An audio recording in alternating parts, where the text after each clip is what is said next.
They You ready? You ready? And I'm going to show you why I'm considered the Segway king. You want to talk about whiplash? How is Justin Herbert feeling today? Yeah, there you go. Yeah, you see that? You see that? That's good, You're Josh. welcome. You're That's good welcome. stuff. You know what? Waste no more time. Yeah, Patriots with a 16-3 win over the Chargers. And we won't go too in depth on this, but I mean, Justin Herbert was sacked 6 times. The pressures was even crazier. Now again, this is a Charger O-line that's banged up. They haven't had a good year, right? Joe Alt has been out most of the year. I mean, it just hasn't been a great year up front for the Chargers. They have really struggled protecting Justin Herbert.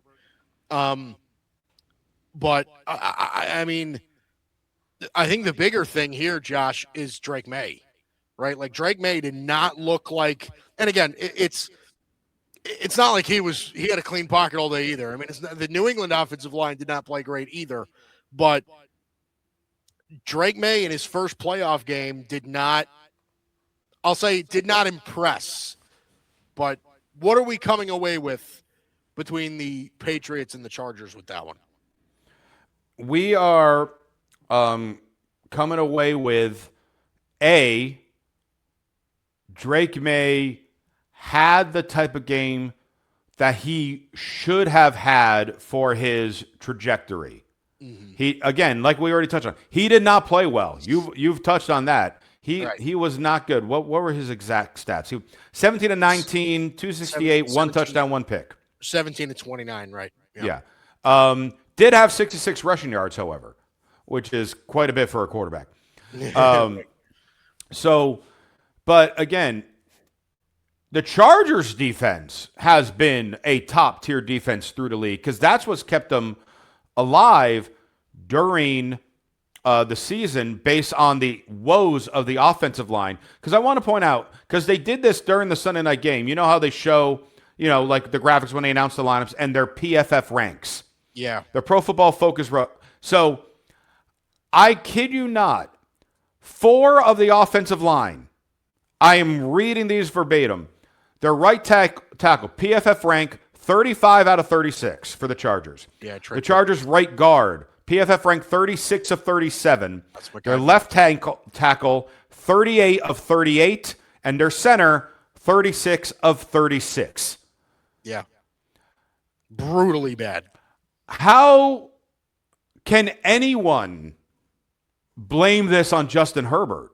No, but that's the thing. But everyone is throwing at it because it's like, oh, now this was Justin Herbert's 3rd playoff game.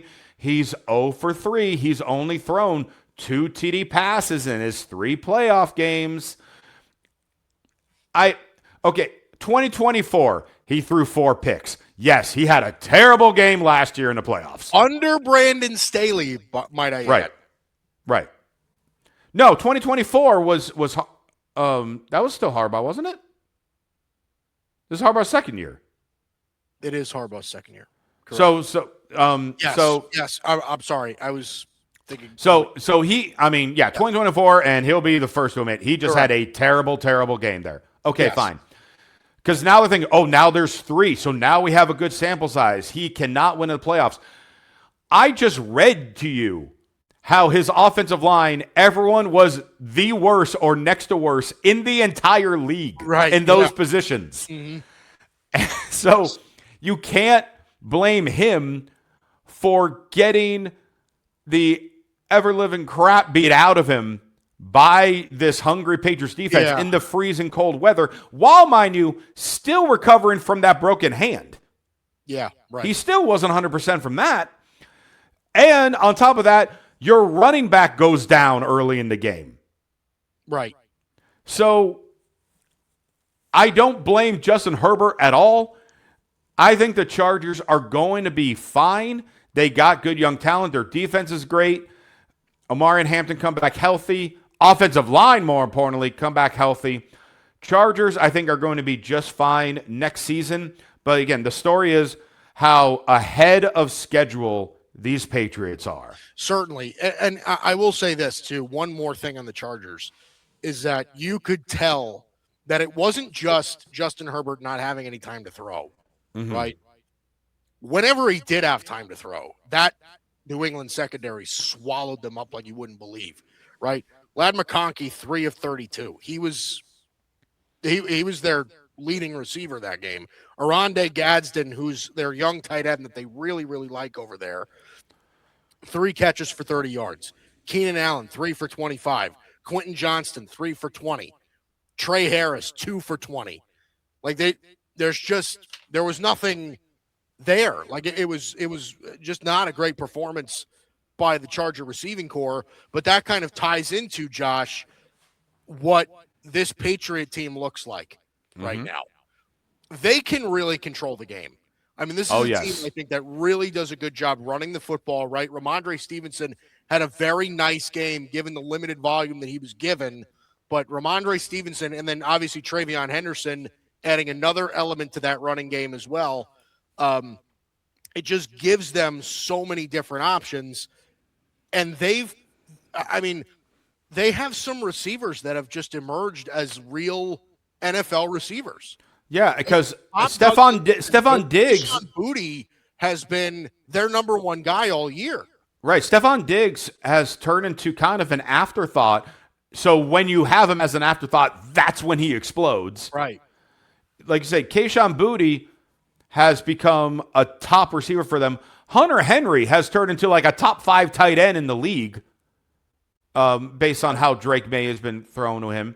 Right. And I mean, and then when needed, you got. I know Demario Douglas did nothing in this particular game, but he is your deep threat guy. Right.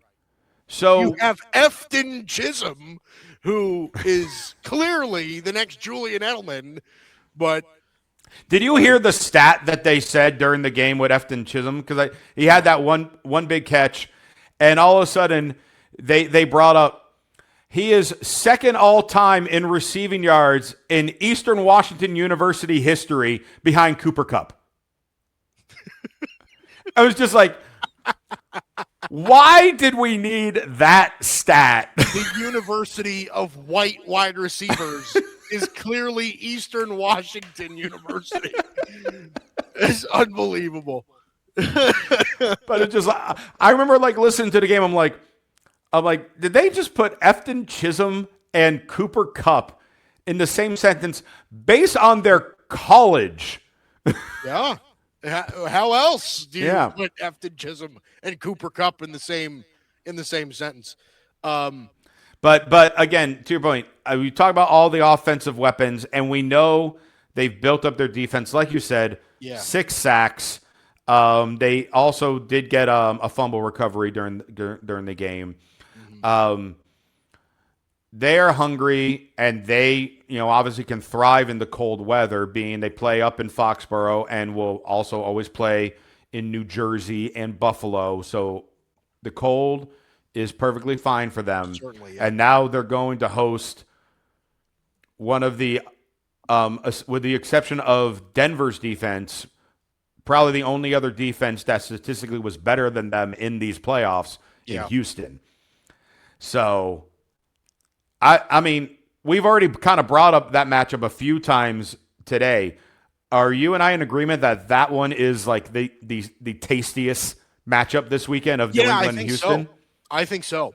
That one's going to be the interesting one to watch because I really think it's going to be defense versus defense. Yeah. Like that's what it seems like to me. Now, I think if you're asking me, I think the Texans defense is a bit scarier, but I just think New England is so well coached, and I just like they are going to be so like they're going to have a better game plan for this game. I don't know. I think New England just feels like a team that's like they're ahead of schedule, but that doesn't mean that they're necessarily not ready for it. Like they're a team that looks like they're ready for success. So yep. And by the way, in case you were curious, as of right now, the weather app is saying Foxborough on Sunday afternoon will be 36 with snow showers, and it will feel like 26 degrees. Yes, it's going to be cold as hell. Going to be cold and potentially snowy. Yeah. That's building But for a that great could defensive be- playoff game. Right. But that could also be an issue for both quarterbacks, too. Oh, for sure. You're talking about it's not like, listen, Drake Maye plays in New England, but it's not like he's got that much experience playing in cold weather. No, right? but he is definitely a better mobile quarterback than CJ Stroud is. Certainly. So this is going to come down to, based with that weather, TreVeyon Henderson, I think, as good as the defense Houston is, I think he could be the star of their game next week. And I'm not saying 150 yards something. I'm talking about 85 yards and a touchdown type game. Yeah.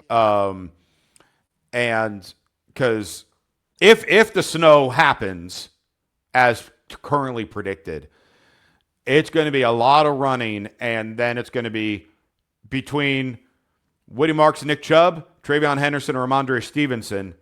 I lean towards the Patriots running game because then you also got Drake on top of it. I agree. I'm with you 100%.